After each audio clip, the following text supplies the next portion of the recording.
Nah, Assalamualaikum warahmatullahi wabarakatuh. Saya Aulia Rifai dari Patrako, yaitu sebuah perusahaan yaitu assembling untuk alat-alat berat, genset dan eskavator dan barang-barang konstruksi lainnya. Sore ini saya akan memperlihatkan sebuah mesin yang kami perdagangkan, yaitu sebuah mesin generator. Mesin ini di kapasitasnya adalah 60 kVA. Basic engine adalah Isuzu. Basic engine adalah Isuzu, sudah memakai turbo. Mesin yang kita perjualbelikan di sini sudah memenuhi standar safety dan keamanan. Untuk cat ini sudah powder coating, yaitu cat yang diproses, media dipanaskan kemudian diberi sebuah cat yang mengandung coating atau kapur. Nah, jadi ini adalah mesinnya, ini adalah penggerak. Jadi mesin kami ini sangat sederhana, itu tempat buangan oli, masih memakai teknologi Euro 2. Jadi bapak-bapak kalau ingin memakai hasil produksi kami posisi mesin-mesin teknologi kita masih di Euro 2, jadi bisa untuk memakai biosolar. Aki yang kita pasang di sini merek Varta dengan 12 volt, call crank ampernya 600 ampere. Nah, jadi ini adalah aki jenis industri. Jadi kalau aki untuk otomotif hanya paling-paling di 500 call crank ampere CCA.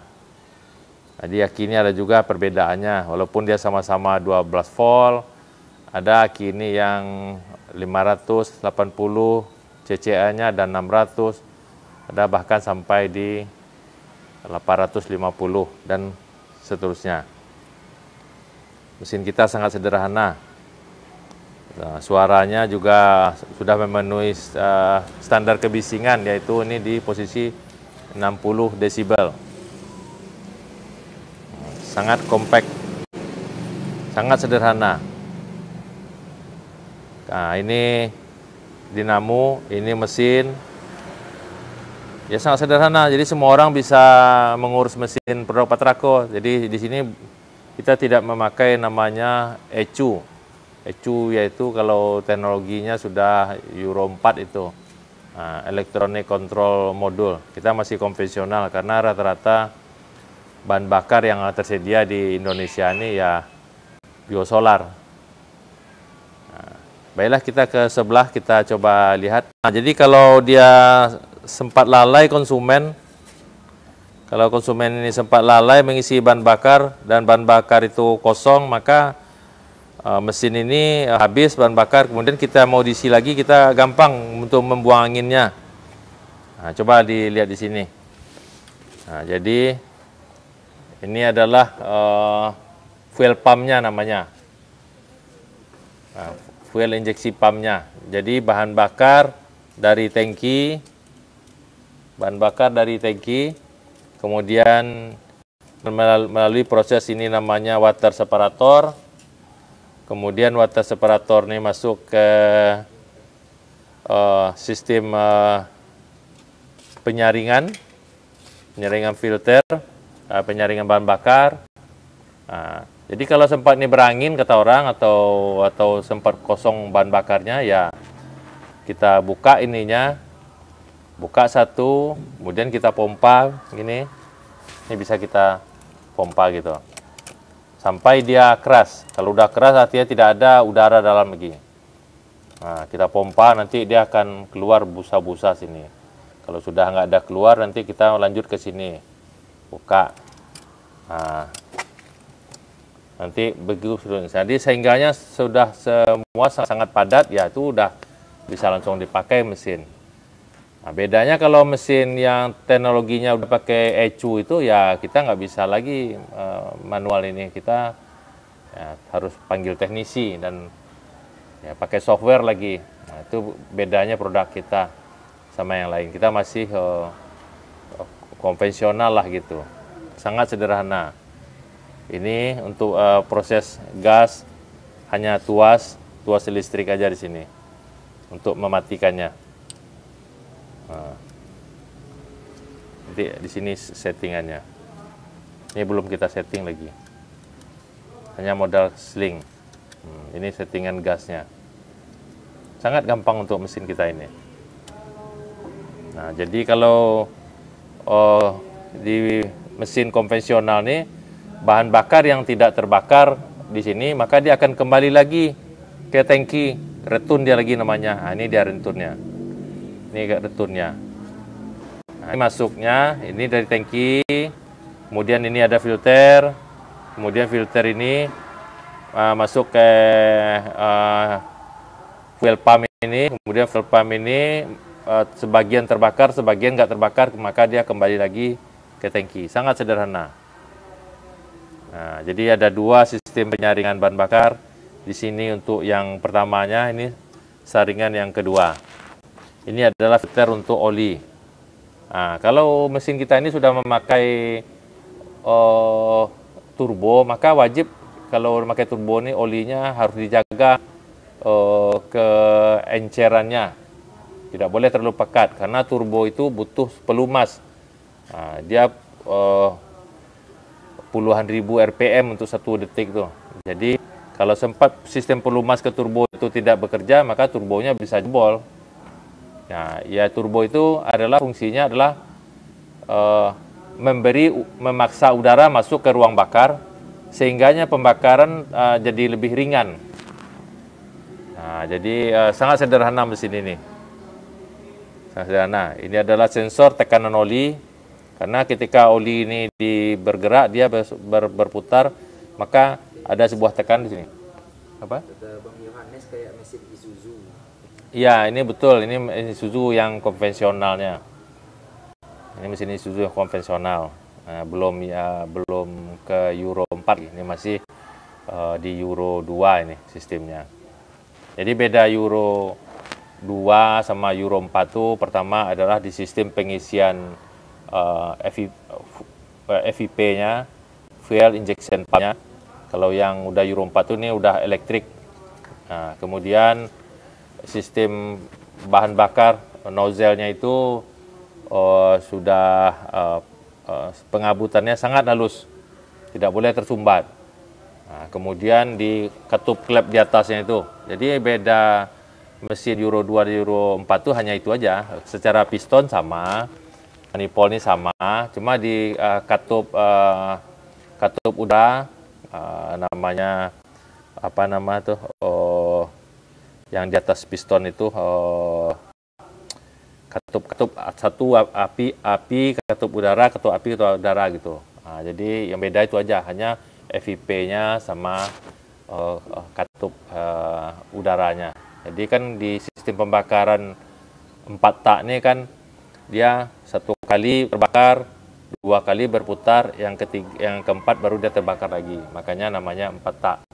Nah, kalau yang 2 tak dia 1 kali terbakar, turun ke bawah, kemudian naik lagi. Nah, itu namanya tuh 2 tak. Kalau 1 tak, 1 kali bakar, 1 kali dia bekerja pistonnya. Itu aja konsep-konsepnya sederhana. Sangat sederhana mesin kita ini.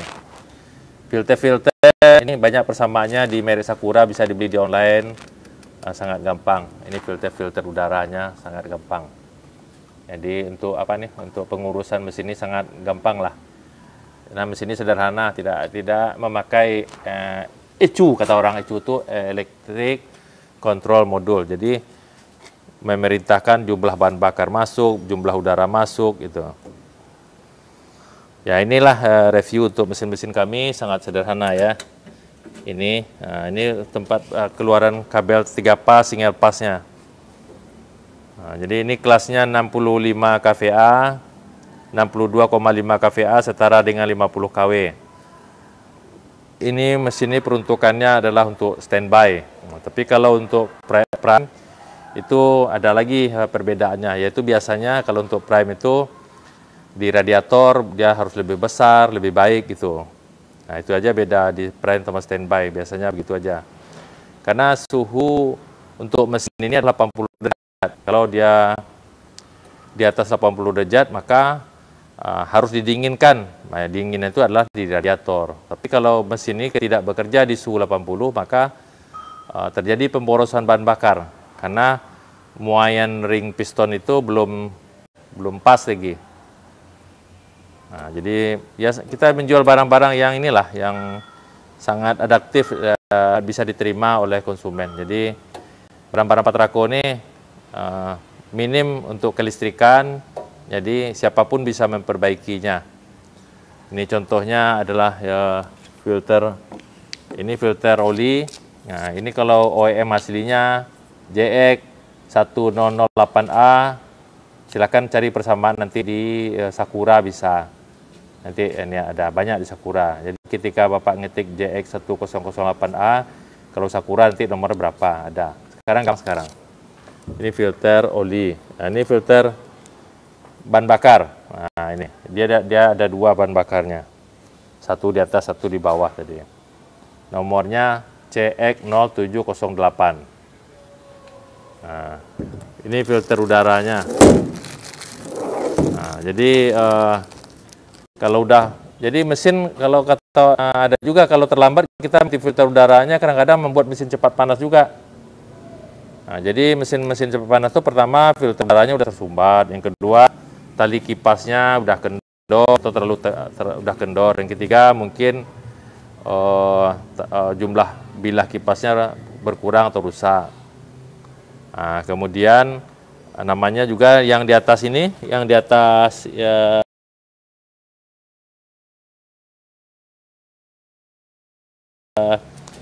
ini namanya termostat. Nah, ini termostatnya. Tunggu sana. Nah, jadi inilah termostat nih. Jadi kalau udara udah lebih dari 80 derajat, maka katup di termostat ini dia akan terbuka. Ini sini letaknya. Jadi udara panas masuk ke radiator, di bawah udah diinginkan, kemudian masuk lagi ke sistem. Ini udara dingin dari bawah, air dingin, di atas air panas. Nah itu. Jadi kalau yang betulnya itu di atas dingin, ini udah di atas panas, ini dingin. Nah, kemudian masuk dia air ini ke dalam antara piston-piston. Kemudian panas lagi, muat lagi ke atas, begitu sirkulasinya. Nah, katup inilah yang mengaturnya sampai dia ketika lebih 80 derajat, maka ini akan terbuka sendiri. Ini akan terbuka sendiri dia. Nah, dia akan turun sendiri, memuai, dia turun dia gitu. Jadi kalau setiap logam ketika kita panaskan, hukumnya adalah dia akan memuai. Tapi ketika dingin dia akan kembang lagi seperti semula. Nah, jadi kalau ada barang yang apa nih mau dipaskan di logam, ya kita bisa pakai hukum tadi. Kalau mau dia muaikan, nah, dimuaikan panas dulu baru pasang masuk. Nah, atau kita kita bekukan dulu biar sedikit ya. Itu kayak es atau zat yang membuat dia dingin. Nah, ini aja sangat sederhana mesin ini. Nah, ini kita selalu pasang layanan servis, jadi kita selalu menjaga umur mesin ini. Ya, alhamdulillah lah semua mesin barang kita yang merek Patraco sampai hari ini kita tetap pantau dan bekerja dengan baik semuanya. Nah, rata-rata barang habis pakai ya inilah selang radiator. Ini kadang-kadang dia kelihatan masih bagus, rupanya udah sobek ini kan. Nah, jadi kenapa air radiator kurang? Ya biasa sini. Kalau kita kasat mata bagus ini, tapi ternyata dia udah sobek di sini kan. Nah, jadi kalau ngisi juga air pakai coolant, jangan pakai air biasa. Karena air biasa dia akan mendidih di 80 derajat. Kalau coolant di 120. Nah, baiklah pemirsa, ini review kita tentang genset 65 kVA dari merek Patraco. Jadi di Patraco bisa custom, apakah mau basicnya Mitsubishi, apakah mau basicnya Hino atau Kubota, nah, kita tersedia semuanya. Nah, tentu saja masing-masing mesin mempunyai kelebihan dan kekurangan. Nah, dan begitu juga alternator kita ada pilihan, ada McLT, ada Stanford, ada Leroy Hammer. Silakan pilih aja. Jadi sebetulnya mesinnya sangat sederhana. Mesin yang menggerakkan dan dinamo yang diputar menghasilkan listrik. Nah, begitu aja hukumnya, tidak rumit-rumit. Ya, baiklah pemirsa, itu yang kita tampilkan pada sore ini. Wassalamualaikum warahmatullahi wabarakatuh.